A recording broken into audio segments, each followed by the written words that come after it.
Welcome into After Carmen. I'm Dan Hope, joined by Andy Anders here at Ohio Stadium, where this time a week ago we were having a lot of fun. Ohio State had played a great game in a top 5 win over Indiana. None of that today, as Ohio State suffers its 4th straight loss to Michigan. Ryan Day falling to 1-4 in the game, and certainly, Andy, this is the worst one yet for Ryan Day as Ohio State's head coach, to come into this game as a 3-score favorite. Michigan without 2 of its best players in Will Johnson and Colston Loveland. And it just felt like Ohio State played tight the entire game. Michigan was playing like it had nothing to lose.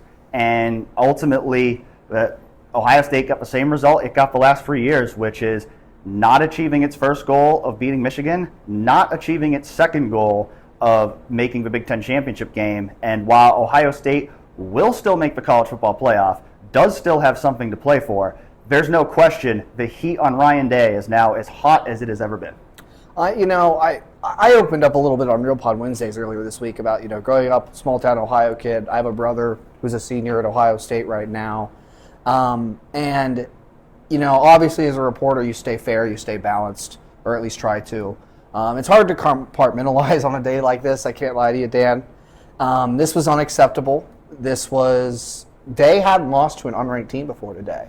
And he happens to do it 4th straight time to this Michigan team. And maybe there is something to coming out too tight. Like you said, I think a lot was made of this game this week by Ohio State. And I've talked it up as a good thing during the week. Maybe in hindsight it was a bad thing. And the offense came out and struggled. But, you feel for the seniors who came back specifically in a lot of ways. And certainly Jack Sawyer, who played his ass off, pardon my French, in this game. Whole defense really did.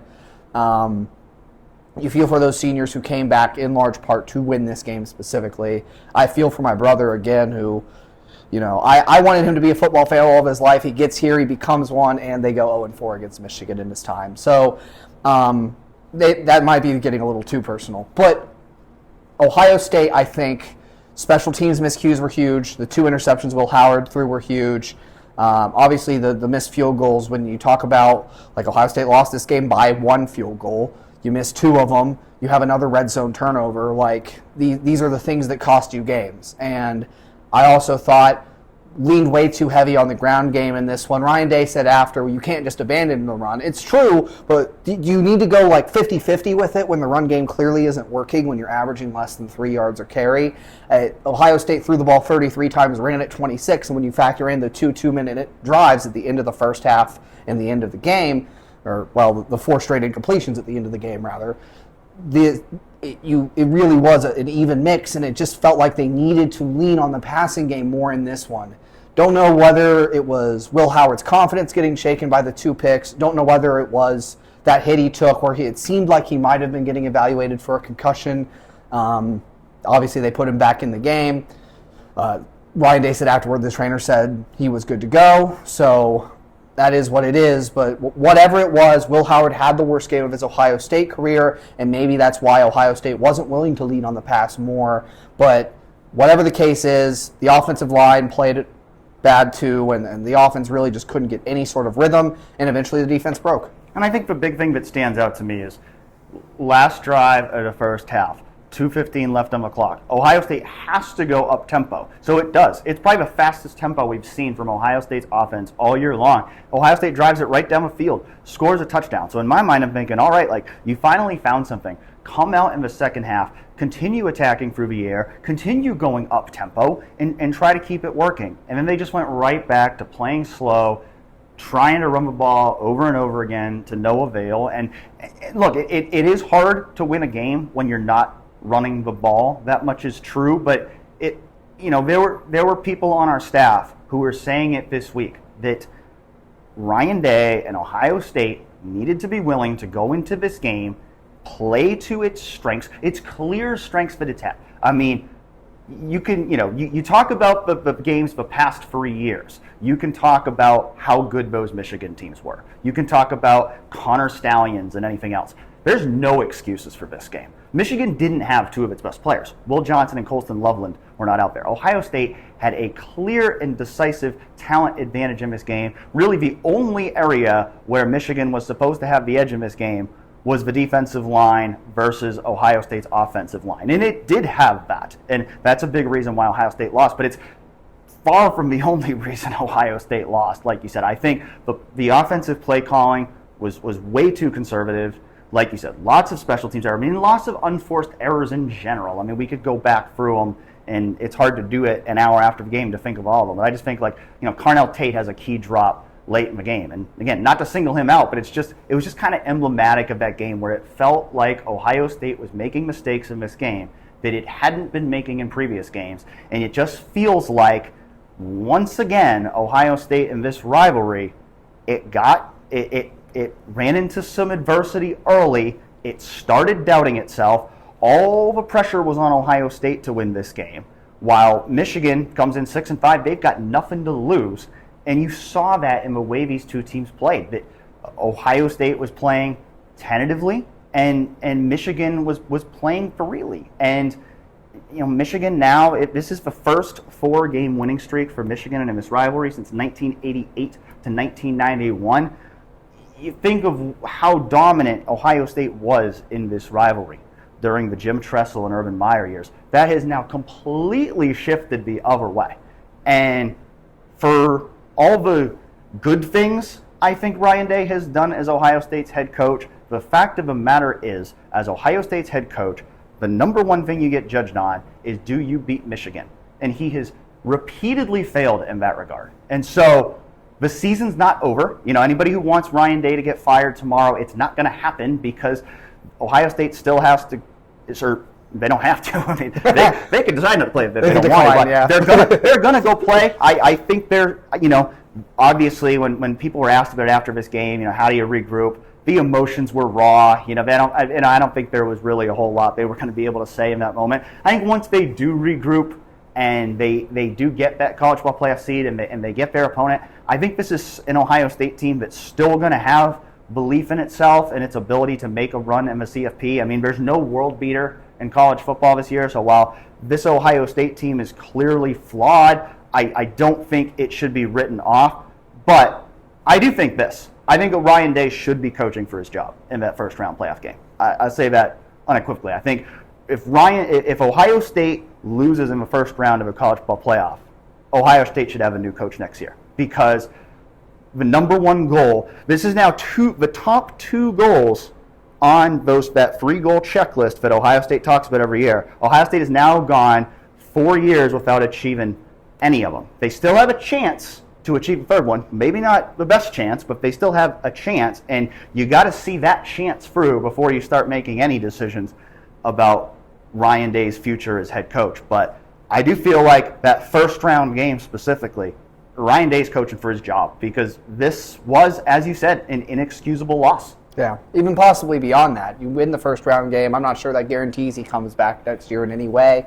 And that's a discussion we can have, especially as in the coming days, as maybe things settle a little bit and you process the results of this a little more, as I think, like you said, a lot of raw emotions in that press conference afterward. And I think Ohio State's taking the same approach of, it doesn't even seem like they're focused at all on what's ahead. They're just trying to grapple with what happened today.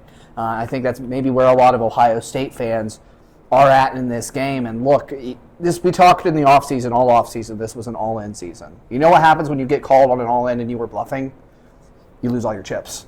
And so you paid $20 million for this roster, as has been reported. You brought in your mentor to run the offense, and you're going back out there and you're not achieving those 3 goals again, like you said. And when that failure happens, your job has to come into question. And I'm not even sure Day is denying that at this point. Someone asked him a question in the post-game press conference about there being boos in the stadium in the second half, and Day basically just said, yeah, I understand it, because everyone wants to win this game, and the frustrations, this is why you come here to win this game. And clearly you could feel that emotion from him in the post-game presser, but that doesn't change any of the fact that you have to go out and win this. And you were at home, unranked Michigan team without its 2 best players, possibly best player on both sides of the ball. It just, I don't think there's much more to add here, Dan. Like you said, like we both said, it was an inexcusable loss, and Day is on the hot seat as a result of it. Yeah, I mean, I would say I think if, and this is just, like you said, we'll talk about this more as things progress, but, I think as we sit here right now, my feeling would be if Ryan Day loses, I think Ryan Day should be on the hot seat at this point because of his failures in this game, because it is the most important game for Ohio State. And I think that if he does not win that first round college football playoff game, that there's a good chance Ohio State will have a new coach next year. I think beyond that, you start thinking about even just some of the changes that have been made in college football with, the transfer portal window being shortened and stuff like that. I think the likelihood of Ohio State making a coaching change in January is a lot less likely than Ohio State making a coaching change in December. And so, I would not go as far as to say, my feeling would be, as we sit here right now, if Ohio State wins its first round playoff game, that Ryan Day will likely still be Ohio State's coach in 2025. But, this is a massive, this has already been a massive cloud that's hung over Ryan Day's head. And you got to wonder, when the dust settles from this, where's his head going to be at? Because he said it earlier this week. Losing this game has been one of the worst things that's happened to him. And, I think one thing we would certainly both say to anybody out there is, anybody who's thinking about, sending anything to Ryan Day or saying anything horrible to him that takes things beyond football, please do not do that. Absolutely. Please do not bring Ryan Day's family into this. Please do not bring his personal life into this or tragedies that have happened in his life into this. That stuff should always be off limits when we're talking about football. But when we're talking about football, it's absolutely fair to criticize Ryan Day for his 1-4 record in this game. The fact that you talked about it, those seniors, there's guys who were on his team, Cody Simon, Lathan Ransom, they were on his team for 5 years, and they didn't win a single pair of gold pants. And granted, maybe they would have won that one in 2020, but you can't go back to that. Like you can't make an excuse for that. And I had said it on the 11W show on Friday. I was asked about putting an asterisk on the games that Michigan won with Connor Stallions, and I don't know where that debate's going to go from here. But I think that argument just lost some luster here because they didn't have Connor Stallions. They didn't have Jim Harbaugh. They didn't have any of that in this game, and you still went out and lost to them. So there's no more excuses to be made for Ohio State. Michigan just won this game with a walk-on quarterback, and credit to him. Davis Warren, a guy who's overcome a ton in his life, had leukemia in high school. He just came out here and beat Ohio State. Credit to him. Credit to those Michigan players who came out here and pulled off a win that nobody thought. I was talking to Michigan people before the game. Michigan people didn't think that Michigan was going to win this game. So credit to them for doing something that nobody thought they were going to do in this game. But for Ohio State, I think the question a lot of people are going to be asking themselves now is, if Ryan Day can't win this one against Michigan, when is he going to be able to win it against Michigan? Like you said, the chips were all in this year. This is the most loaded roster Ohio State has ever had. And, I don't know if that $20 million figure is true. I've heard different things on that constantly. But I will say this. You get that kind of player, you get that kind of money when you have boosters who are really engaged. And a game like this is how boosters become disengaged very quickly. And so, without a doubt, there's going to be some soul searching here for this Ohio State team. They've got to regroup quickly because, again, they are still going to make the college football playoff. They do still have a chance, at least a chance, to compete for a national championship. And again, I think we'll save that for Real Pod Wednesdays and other shows to talk about how feasible that really is. But they do need to regroup quickly. They got to try to put this behind them. But man, it's going to be tough because, again, they talk about every year. You build up to this game. This is the game you have to win. And now you've failed 4 years in a row. Yeah. I don't know how you pick up the pieces. I mean, it's certainly going to be tough in that locker room, and no one feels this worse than the players. And to your point about Day and keeping it about football, your criticism, and not don't go after the players. Don't be that fan that DMs Jaden Fielding on Instagram or attacks one of the offensive linemen and sends hateful messages out because you're frustrated. Again, I understand the pain that a lot of people might be feeling right now, but that is harassment is going way over the line for the results of any sporting event. And so just wanted to reiterate that sort of message. Do we want to talk about the fight that happened afterward? Yeah, I mean, I still haven't had a chance to fully watch it and grasp everything that happened there. I just sent out my game recap. I'm up here in the press box, and I look down on the field, and all of a sudden I see Michigan planting a flag, and I think Jack Sawyer leads a charge of Ohio State players to come over, and a brawl ensues. I mean, not a good look for anybody there. I mean, I don't, without knowing exactly what happened, I don't know that I really want to express a lot of opinions about it, but that's never a good look. And I think the thing that I've heard from a lot of fans already is, where was that fight during the game?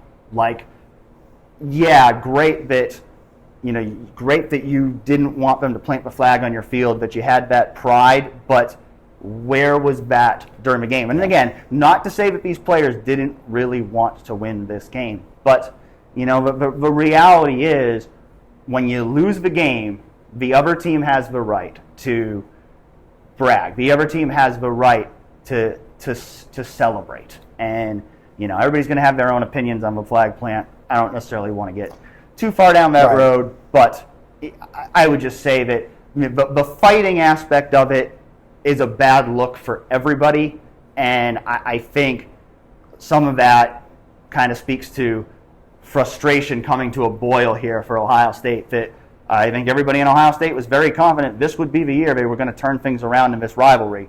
It didn't happen, and then you see some of that frustration spill out in that moment. Yeah, and I don't know the exact ins and outs of what's happened. I just thought it was something that should be talked about, and I agree with what you said. It's a bad look for both sides. I do think it's a bad look too to do a flag plant at midfield.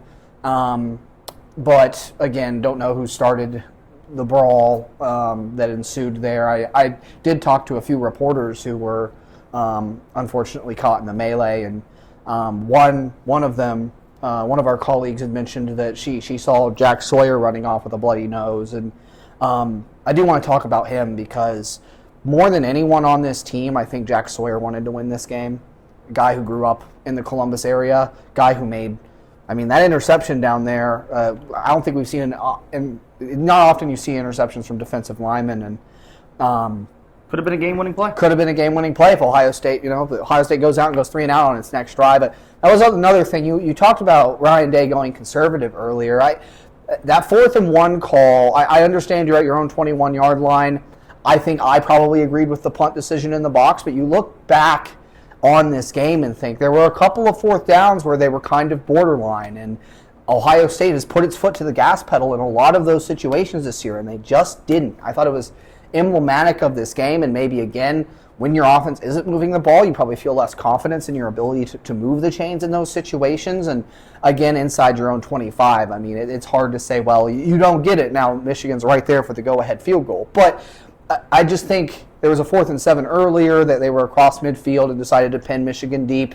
There were just several decisions like that in this game where it spoke, I think, to the overall tightness of the team, and specifically the offense and the offensive staff between Chip Kelly and Ryan Day, because the defense did everything it could to try and win this game, and Michigan just broke them down with they had obviously the Kalel Mullings run near the end to set up the game-winning field goal was ended up being the game-sealing play, I think, and you are just that one missed tackle short, and then you get off the field on defense probably. But it's the conservative approach to offense, the feeling of just needing to establish the run, to me is the number one reason why Ohio State came up short in this game. Because you can talk about missed field goals, but as much talent as Ohio State has compared to Michigan, I don't think 2 field goals should have been able to cost you a game. One touchdown. One touchdown. One touchdown. With all the talent You have Jeremiah Smith, you have Emeka Ibuka, you have Quinshon Judkins, you have Travion Henderson, you have Carnell Tate. 1 touchdown is not acceptable. Yeah. So, I think there's a lot of blame to go around, but I think you really look at it, the fact that you scored 10 points. Like, you're not going to win many football games when you scored 10 points. So, certainly, that goes back to, the offense in general, and certainly Chip Kelly and Ryan Day leading that offense. As you can tell, there's a lot we could say about this game. There's still a lot more we could say about this game, but we're going to wrap it up for now. We'll have plenty more to talk about on Real Pod Wednesdays because we're not going to have a Big Ten championship game to talk about next week. We will have National Signing Day, but I don't know how how excited Ohio State fans are going to be about a new recruiting class right now. We'll talk about it a little, but I think the focus right now is going to be on trying to figure out where Ohio State goes from here after this loss and trying to regroup for a college football playoff run, and we'll see what happens. Season's not over, but certainly this feels like a low point. Not that there hadn't been low points already, but I think certainly a new low for Ryan Day and this Ohio State football program in terms of losses in this rivalry game. And so we'll catch you next time on After Carmen, Real Pod Wednesdays. Lots more coverage of Ohio State, Michigan to come on 11warriors.com. We hope to see you over there.